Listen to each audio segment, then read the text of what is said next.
नमस्कार दोस्तों, जय हिंद, वंदे मातरम। आप सभी का स्वागत अभिनंदन है टीटी फैमिली, टीचर्स फैमिली, शिक्षकों के परिवार जायसवाल कोचिंग सेंटर पर, पावर्ड बाय शिक्षा ही प्रकाश है।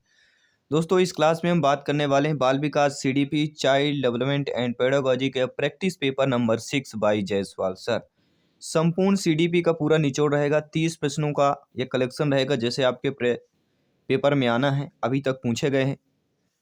और यह पेपर नंबर 6 है। इसके पहले 5 पेपर ऑलरेडी कंप्लीट हो चुके हैं, जिसका आई बटन पे यहाँ पे ऑलरेडी लिंक दे दिया गया है। तो देर न करते हुए शुरुआत करेंगे 30 महत्वपूर्ण प्रश्नों के। बाकी सभी क्लासेज, सभी सब्जेक्ट के प्रैक्टिस पेपर चल रहे हैं, ज्वाइन कीजिए। 30 में से आपका फीडबैक क्या है, आप लोगों को इस प्रैक्टिस पेपर में कमेंट बॉक्स में अवश्य शेयर करना है। आइए पहले प्रश्न की बात कर लेते हैं। निम्नलिखित में से कौन सा कथन सही नहीं दिया गया है?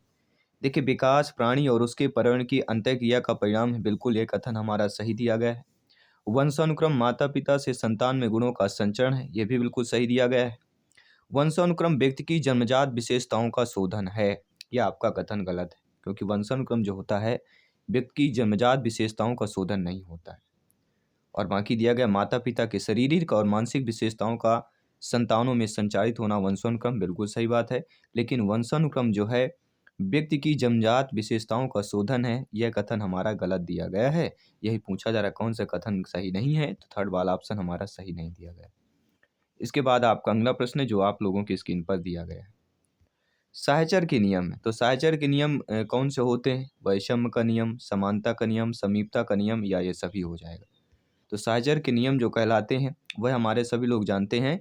वैषम्य का नियम भी, समानता का नियम भी, समीपता का नियम भी, ये तीनों आपके साहचर्य नियम कहलाते हैं। साहचर्य नियम की बात करें, थार्नडाइक ने पावलोव के शास्त्रीय अनुबंधन को ही साहचर्य परिवर्तन के नियम के रूप में व्यक्त किया। किसने? थार्नडाइक की बात करते हैं। तीसरा प्रश्न जो आप लोगों की स्क्रीन पर ऑलरेडी आ चुका है, और प्रश्न क्या पूछा जा रहा है कि गेट्स के अनुसार अनुभव द्वारा व्यवहार में परिवर्तन ही संयोजन है, अभिप्रेरण है, सीखना है, चिंतन है। तो गेट्स के अनुसार देखा जाए अनुभव द्वारा व्यवहार में परिवर्तन ही क्या कहलाता है? सीखना कहलाता है। तो यहाँ पे जो थर्ड ऑप्शन दिया गया है वह हमारा सही हो जाएगा। आइए बात करते हैं आपके अगले प्रश्न की।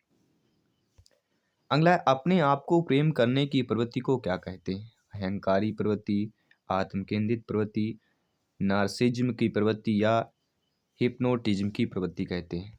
तो आप सभी लोग जानते हैं कि अपने आप को प्रेम करने की जो प्रवृत्ति कहलाती है उसे ही नार्सिज्म की प्रवृत्ति कहते हैं। जी हाँ साथियों, आत्ममुग्ध नार्सिज्म या नार्सिस्टिक की बात करेंगे, प्रवृत्तियों में आत्मप्रेम का जन्म होता है। आत्ममुग्ध होना, किसी व्यक्ति के अपने गुणों का घमंडपूर्ण प्रशंसा से संतुष्ट प्राप्त करना ही आत्ममुग्ध कहलाता है। अगला प्रश्न स्क्रीन पर दिया गया है कि मनुष्य की बुद्धि के आगे पीढ़ियों में संक्रमित होती है, खालिस्तान का कार्य इस जन्मजात योग्यता के विकास के लिए उपयुक्त परिस्थितियों का निर्माण करना है। सभी कमेंट कीजिएगा मेरे प्यारे प्यारे भाइयों की, प्यारी प्यारी बहनें, गृहिणी जिनका सपना है सीटेट एग्जाम को फतेह करना, टीटी एग्जाम को फतेह करना, आउट ऑफ 150 में से 125 प्लस का स्कोर प्राप्त करना, सभी कमेंट कीजिएगा। तो आप सभी लोग जानते हैं मनुष्य की बुद्धि के आगे पीढ़ियों में संक्रमित होती है, खालिस्तान का कार्य इस जन्मजात योग्यता के विकास के लिए उपयुक्त परिस्थितियों का निर्माण करना है। क्या वह मौसम का कार्य है, क्षेत्र का कार्य है, वातावरण का है, या जलवायु का है? तो आप सभी लोग जानते हैं, ज्ञानी सर्वव्याख्याता लोग हैं, भावी अध्यापक अध्यापिकाएं हैं, कि मनुष्य की बुद्धि के आगे पीढ़ियों में जो संक्रमित होती है वह हमारा वातावरण का कार्य इस जन्मजात योग्यता के विकास के लिए उपयुक्त परिस्थितियों का निर्माण करना है। तो यहाँ पे हमारा कौन सा ऑप्शन सही हो जाएगा? वातावरण ऑप्शन सही हो जाएगा। अगला प्रश्न है, पूरे आवृत्ति वितरण के प्रतिनिधित्व करने वाले मान को क्या कहा जाता है? केंद्रीयवर्ती मापन का मान कहा जाता है, प्रामाणिक विचलन का मान कहा जाता है, सहसंबंधी प्रतिनिधि का मान कहा जाता है, या समूहज प्रतिशत प्रतिनिधि का मान कहा जाता है। तो पूरे आवृत्ति वितरण के प्रतिनिधित्व करने वाले मान को क्या कहा जाता है? आप सभी लोग जानते हैं क्या कहा जाता है, वह आपका केंद्रीय प्रमाप का मान कहा जाता है।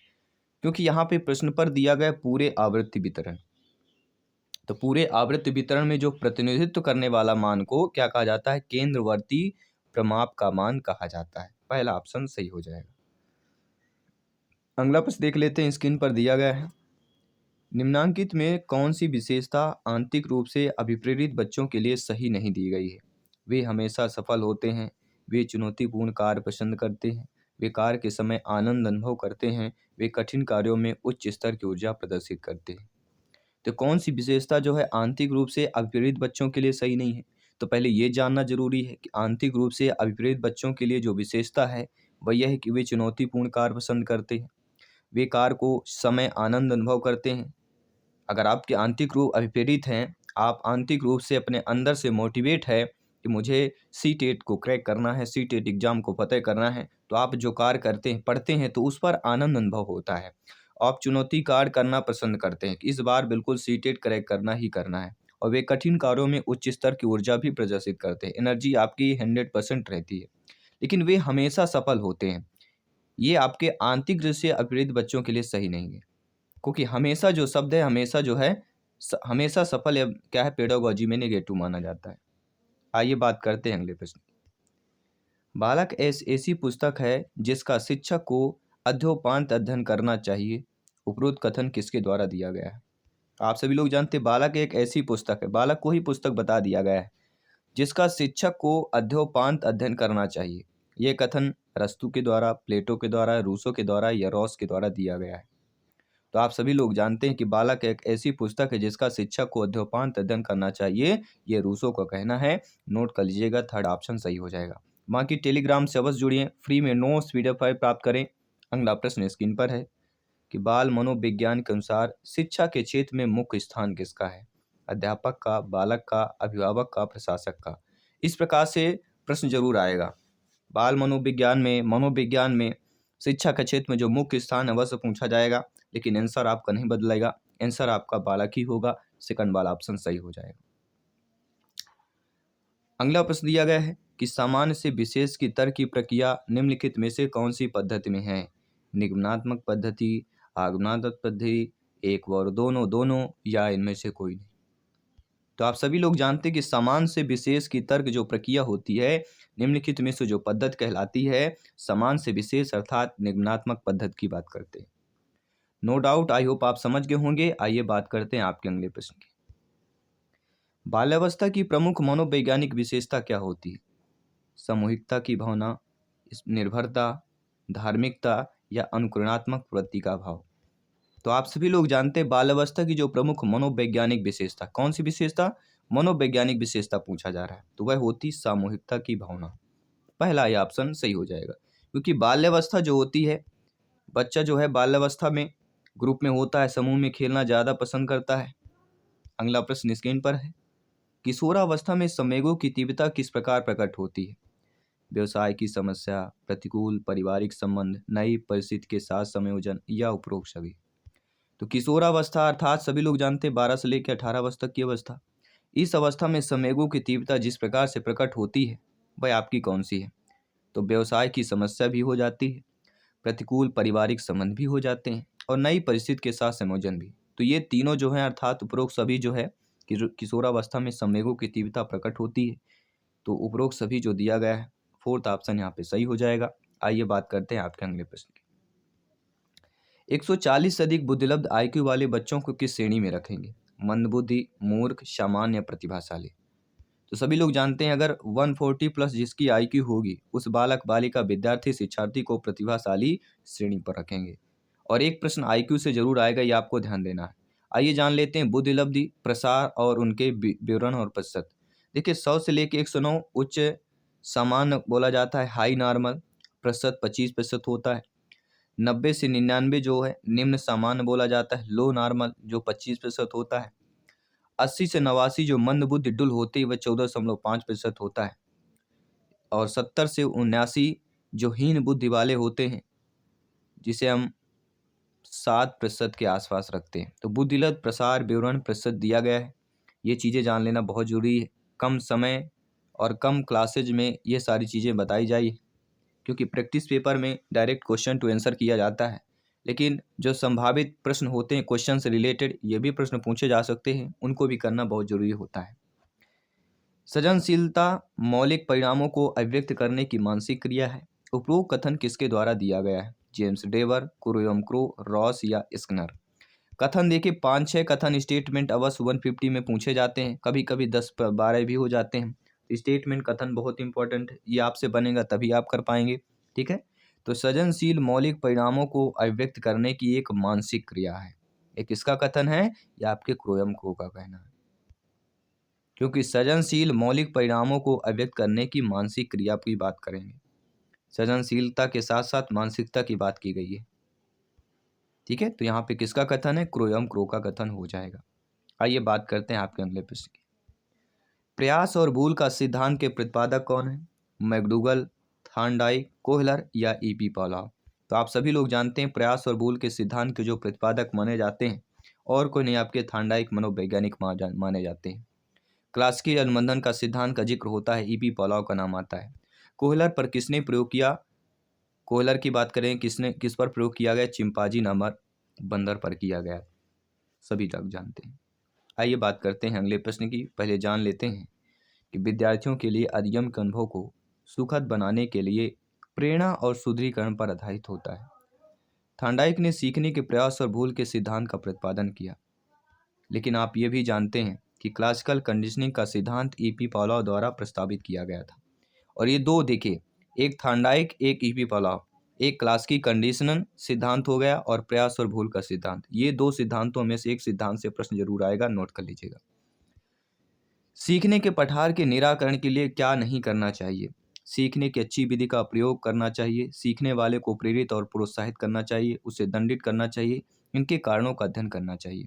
तो आप सभी लोग जानते हैं कि सीखने के पठार में निराकरण में जो हमें करना चाहिए, सीखने की अच्छी विधि का प्रयोग करना चाहिए, सीखने वाले को प्रेरित और प्रोत्साहित करना चाहिए और इनके कारणों का अध्ययन करना चाहिए। लेकिन दंडित करना यह सीखने के पठार का निराकरण का उचित नहीं है। और यही पूछा जा रहा है कि सीखने के पठार के निराकरण में क्या करना नहीं चाहिए, तो उसे दंडित नहीं करना चाहिए। According to question third option सही हो जाएगा। अगला प्रश्न दिया गया है कि जिस वक्र रेखा में प्रारंभ में सीखने की गति तीव्र होती है और बाद में यह क्रमशः मंद हो जाती है, उसे क्या कहते हैं? अक्सर देखिए, अक्सर जब एग्जाम आता है या फॉर्म अप्लाई करते हैं तो अपने आप एक अदर मोटिवेशन होता है कि बस इस बार सीटेट एग्जाम को क्रैक करना है। ठीक है, तो ये लंबे समय तक मोटिवेशन नहीं रहता है। अर्थात जो वक्र रेखा है, प्रारंभ में तो सीखने की गति होती है, पढ़ने की गति होती है, लेकिन बाद में यह मंद हो जाती है। उसे क्या कहते हैं? हम टाइमिंग बना लेते हैं कि 24 घंटे में 4 से 5 घंटे पढ़ना है, लेकिन जैसे 2 4 10 दिन पढ़ते हैं, धीरे धीरे ये टाइम कम होने लगता है और ये टाइम 1 घंटे पर पहुँच जाता है। बाकी सारा टाइम जो है सोशल मीडिया पर पहुँच जाता है, मैसेजेज पर, मैसेंजर पर पहुँच जाता है। Hi, hello, good morning, good evening, good afternoon. ठीक है, तो ये सारी चीज़ों को छोड़ देना है। अपने अगर आपने जो उद्देश्य है, आपका जो लक्ष्य है, आपका जो टारगेट है, उसको अचीव करना है, तो ये सारी चीज़ें कम करना पड़ेगा। अचानक तो नहीं छोड़ सकते हैं, लेकिन कम करना पड़ेगा। तो इसको क्या कहा जाता है? जब हम लगातार सीखते हैं, गति हमारी तीव्र होती है, लेकिन वह बाद में हमारी मंद हो जाती है, उसे ही उन्नतोदर वक्र कहते हैं। कन्वेक्स कर्व की बात करते हैं। सेकंड ऑप्शन सही हो जाएगा। अगला, व्यक्तित्व भिन्नता का अर्थ क्या होता है? कोई दो व्यक्ति शारीरिक, मानसिक योग्यता और संवेगात्मक दशा में समान और एक जैसे नहीं होते हैं। दो व्यक्तियों में शारीरिक भिन्नता होना। कोई दो व्यक्ति शारीरिक और मानसिक योग्यता में समान और एक जैसे नहीं होते हैं। तो व्यक्तित्व भिन्नता बहुत ही सिंपल साधारण सा प्रश्न है, सभी भी भिन्नताएं पाई जाती हैं। तो कोई दो व्यक्ति जो है शारीरिक, मानसिक योग्यता और संवेगात्मक दशा में समान और एक जैसे नहीं हो सकते हैं। तो व्यक्तित्व या व्यक्तित्व भिन्नता का अर्थ आपने समझ लिया। पहला ही ऑप्शन यहाँ पे सही हो जाएगा। आइए बात करते हैं अगले प्रश्न। मानसिक स्वास्थ्य विज्ञान का प्रमुख उद्देश्य क्या होता है? तो मानसिक स्वास्थ्य का प्रमुख जो उद्देश्य होता है वह होता है कुसंयोजन का निराकरण करना और बालक के मानसिक स्वास्थ्य की रक्षा करना। तो फर्स्ट और सेकंड दोनों सही हो जाएंगे। इससे जो तीसरा ऑप्शन दिया गया है 1 और 2 दोनों बिल्कुल सही हो जाएगा। आइए बात करते हैं आपके अगले प्रश्न। अगला, निम्नांकित में 7 छात्रों के अंक इस प्रकार दिए गए: 40, 38, 36, 50, 51, 54, 23। इनमें से माध्यिका क्या होगी? इसमें से माध्यिका बताना है। सभी लोग बताइए। 40, 38, 36, 50, 51, 54, इनको प्लस कीजिए।